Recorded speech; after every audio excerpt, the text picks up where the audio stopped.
अस्सलाम वालेकुम फ्रेंड्स आज के इस वीडियो लेक्चर में हम देखेंगे aggregation has a relationship in object oriented programming. यानी ऑब्जेक्ट ओरिएंटेड प्रोग्रामिंग में हैज़ अ रिलेशनशिप क्या है, जिसको हम एग्रीगेशन का नाम देते हैं। ये क्या चीज़ है, ज़रा इसके बारे में देख लें। In C++ aggregation is a process, ये एक ऐसा अमल है in which one class defines another class, कि एक क्लास दूसरी क्लास को डिफाइन करती है एज एन एंटिटी रेफरेंस, एक रेफरेंस एंटिटी, रेफरेंस के तौर पे। यानी एक ऐसी एंटिटी को वो अपने पास रखती है जिसका रेफरेंस उसके पास होता है, उसका हवाला उसके पास होता है, उसका एड्रेस उसके पास होता है। यानी वो ये आप कह सकते हैं कि एक ऐसी क्लास जो किसी दूसरी क्लास का एड्रेस या उसका रेफरेंस अपने पास रख रही है, तो इस चीज़ को हम एग्रीगेशन का नाम दे सकते हैं। आप इसको ऐसे भी कह सकते हैं कि एक ऑब्जेक्ट जब किसी दूसरे ऑब्जेक्ट का एड्रेस या उसका रेफरेंस अपने पास रखता है, this is called aggregation. It is another way to use the class.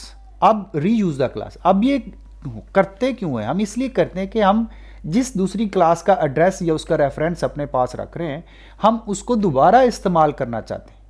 उसकी किसी भी एट्रीब्यूट को, उसके फंक्शन को या उसकी किसी भी कैपेबिलिटी को हम दोबारा इस्तेमाल करना चाहते हैं, हम इसलिए ये एग्रीगेशन का काम करते हैं।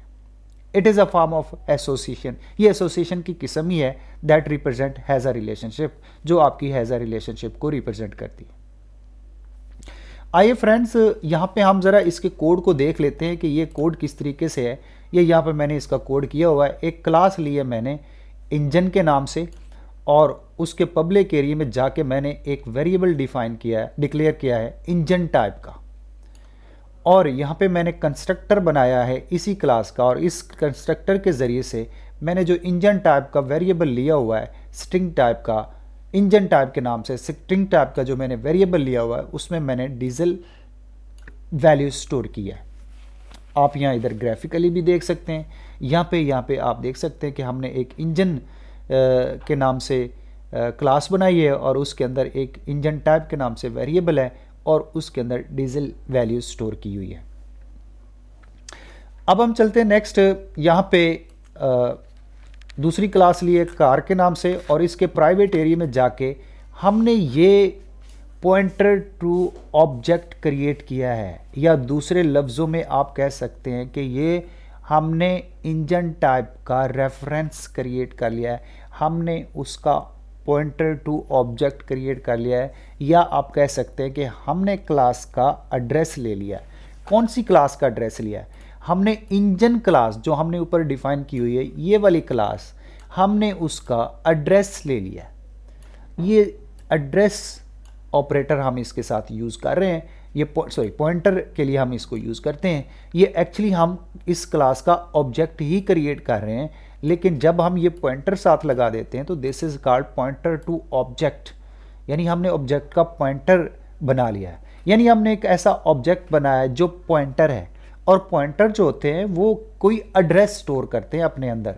अब चूंकि ये ऑब्जेक्ट है और ये पॉइंटर ऑब्जेक्ट है, इसलिए ये क्या करेगा, ये अपने अंदर किसी दूसरे ऑब्जेक्ट का एड्रेस स्टोर करेगा। जब ये अपने पास किसी दूसरे ऑब्जेक्ट का एड्रेस रखेगा तो यही रेफरेंस बन जाएगा। यानी यही चीज़ जो है वो आपकी एग्रीगेशन है, कि एक ऑब्जेक्ट किसी दूसरे ऑब्जेक्ट का एड्रेस अपने पास रख रहा है, यानी उसका रेफरेंस अपने पास, उसके पास उसका हवाला आ गया है, तो दिस इज कॉल्ड एग्रीगेशन। कैसे रखेगा, आइए ज़रा इसको देखते हैं। इसी क्लास के अंदर मैंने एक और वेरिएबल लिया हुआ है नेम के नाम से, जो स्ट्रिंग टाइप का है, और यहाँ पे जाके हमने क्या किया है, इसी कार के नाम से जो क्लास बनाई है, इसका हमने कंस्ट्रक्टर डिफाइन किया है। इस कंस्ट्रक्टर के ज़रिए से मैं एक पैरामीटर nm के नाम से ले रहा हूँ। दूसरा हम क्या कर रहे हैं, दूसरा हम उसी क्लास का यहाँ पे एक pointer to object parameter require कर रहे हैं, pointer to object parameter require कर रहे हैं। यानी हमने यहाँ पे एक ऐसा ऑब्जेक्ट क्रिएट किया है जो पॉइंटर ऑब्जेक्ट है, जिसने हमसे किसी ऑब्जेक्ट का एड्रेस लेना है। और ये जो हमारा पैरामीटर है, ये एक सिंपल पैरामीटर है जो हमसे वैल्यू लेगा।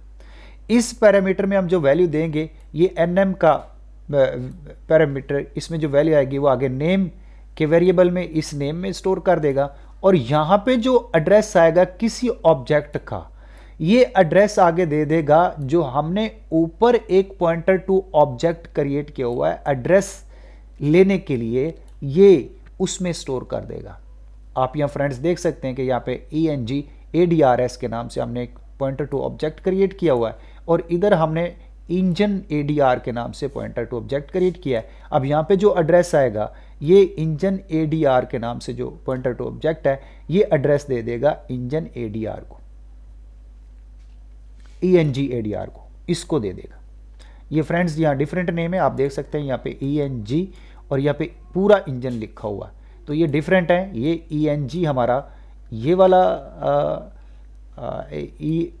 ENG है और ये जो पूरा इंजन लिखा हुआ है ये यहाँ पे ये पूरा है, ये वाला है, इसकी बात हो रही। तो बहरहाल यहाँ पे जो भी एड्रेस आएगा इस पॉइंटर टू ऑब्जेक्ट के पास, ये आगे दे देगा इसको, तो इसके पास ये एड्रेस आ जाएगा। आगे चलते हैं यहाँ पे इस फंक्शन के अंदर। यहाँ पे हमने एक फंक्शन डिस्प्ले के नाम से डिफाइन किया हुआ है। यहाँ पे मैंने क्या कहा है कि मैं मैसेज आया car name is equal to, और नेम में जो वैल्यू यहाँ पे हम रखेंगे इस वेरिएबल के अंदर वो यहाँ पे हमें शो हो जाए। और इस तरह सी आउट में हमने कहा है कि car engine type is equal to, और यहाँ पे हमने फ्रेंड्स ये चीज़ देखिएगा कि यहाँ पे हमने लिखा है कि इंजन ADRS, और हमने ये एरो ऑपरेटर के साथ इंजन टाइप मेंशन की है।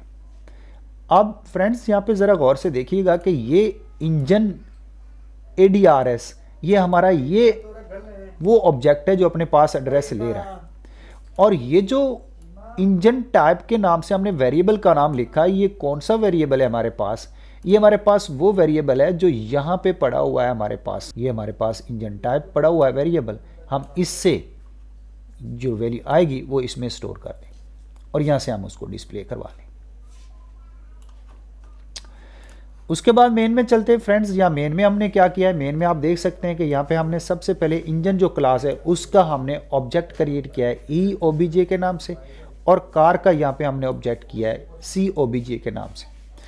अब जो इंजन क्लास का कंस्ट्रक्टर है ये कॉल हो जाएगा। आप जानते हैं जब ऑब्जेक्ट क्रिएट होता है तो कंस्ट्रक्टर कॉल हो जाता है, ये कंस्ट्रक्टर कॉल होगा और ये क्या करेगा, जो इंजन टाइप के नाम से हमारे पास वेरिएबल है उसमें ये डीजल की वैल्यू यहाँ पे स्टोर कर देगा। आप यहाँ देख सकते हैं फ्रेंड्स कि यहाँ पे जो हमने ये बनाया हुआ है, ये क्लास बनाई इंजन के नाम से, उसमें एक इंजन टाइप का ये वेरिएबल पड़ा हुआ है और उसमें ये डीजल की वैल्यू यहाँ पे स्टोर पड़ी हुई है। तो ये यहाँ पे ऐसे वैल्यू स्टोर हो जाएगी। उसके बाद दूसरा ऑब्जेक्ट क्रिएट होगा और ये ऑब्जेक्ट होगा कार क्लास का, और जब ये ऑब्जेक्ट क्रिएट होगा तो कार क्लास का जो ये कंस्ट्रक्टर है ये कॉल हो जाएगा। ये हमसे एक वैल्यू मांग रहा है स्ट्रिंग टाइप की, तो यहाँ पे हमने होंडा, यहाँ पे वैल्यू आएगी NM के पास और NM आगे दे देगा किसको, ये नेम के वेरिएबल को, इसको साइन कर देगा, ये वैल्यू इसके पास चली जाएगी। और यहाँ पे हम एक एड्रेस दे रहे हैं, ऑब्जेक्ट का एड्रेस दे रहे हैं, यहाँ पे हम ऑब्जेक्ट का एड्रेस दे रहे हैं। और किसके ऑब्जेक्ट का एड्रेस दे रहे हैं, EOBJ। और आप देख सकते हैं कि EOBJ है जो है ये हमारी इंजन क्लास का ऑब्जेक्ट है, इंजन क्लास का ऑब्जेक्ट है, और इस ऑब्जेक्ट का हम ये एड्रेस दे रहे हैं। क्यों दे रहे हैं कि ये जो कंस्ट्रक्टर है, ये आप देख सकते हैं, ये जो कंस्ट्रक्टर है ये हमसे एक ऑब्जेक्ट का एड्रेस मांग रहा है, ऑब्जेक्ट का एड्रेस मांग रहा है। ये पॉइंटर ऑब्जेक्ट है, यहाँ से हमसे ये हमसे किसी ऑब्जेक्ट का एड्रेस मांग रहा है, तो लिहाजा हम किस ऑब्जेक्ट का एड्रेस दे रहे हैं, EOBJ, जो हमारे इंजन क्लास का ऑब्जेक्ट है हम उसका एड्रेस दे रहे हैं। और ये एड्रेस जाएगा किसके पास, इस ENG-EDR के पास चला जाएगा। आप फ्रेंड्स यहाँ पे देख सकते हैं, ज़रा इसको यहाँ पे ग्राफिकली मैंने बनाया हुआ है। फॉर एग्जांपल हमारे पास जो इंजन क्लास है उसका एड्रेस है 0x01, तो होगा क्या कि ये जो एड्रेस है ये चला जाएगा आपके ENG-EDR में चला जाएगा, ये जाएगा पूरे इंजन EDR के पास, और ये इंजन EDR जो है वो ENG-EDR को आगे ट्रांसफ़र कर देगा, ये एड्रेस इसको ट्रांसफ़र कर देगा। तो ये एड्रेस यहाँ फाइनली पहुँचेगा हमारा ये जो हमारे पास ENG-EDR है इसके पास ये एड्रेस यहाँ पे आ जाएगा। तो फ्रेंड्स इस तरीके से ये जो ऑब्जेक्ट है ENG-EDR ये अब एड्रेस ले लेगा ये इस इंजन क्लास के ऑब्जेक्ट का। तो इंजन क्लास के ऑब्जेक्ट में जो चीज़ पड़ी होगी उसमें एक वेरिएबल पड़ा हुआ है इंजन टाइप के नाम से, वो यहाँ इस ENG के इस ये जो हमारे पास एक ऑब्जेक्ट है इसके अंदर ही आ जाएगा। आप इसको ऐसे भी देख सकते हैं कि ये जो चीज़ है वो हमारी ये इस तरीके से आ जाएगी कि आप यहाँ पे जो है वो आपका जो इंजन EDR के नाम से जो डीजल की वैल्यू है ये वाली वैल्यू आपकी यहाँ पे इसके अंदर आ जाएगी। ये वैल्यू यहाँ पे इसके अंदर इस तरीके से यहाँ पे फ्रेंड्स ये यहाँ पे आ जाएगी, ये इस तरीके से यहाँ पे भी आ जाएगी। तो जब ये वैल्यू यहाँ पे आ जाएगी तो इसका मतलब है अब हम इसको यहाँ पे ले सकते हैं और इसको इस्तेमाल कर सकते हैं। तो ये इस इंजन क्लास की जो ये वैल्यू थी, ये इस वेरिएबल की वैल्यू अब यहाँ पे कार क्लास के अंदर भी वो इस्तेमाल हो रही है। तो यही जो काम हो रहा है, यही चीज जो है वो हमारी एग्रीगेशन कहलाती है।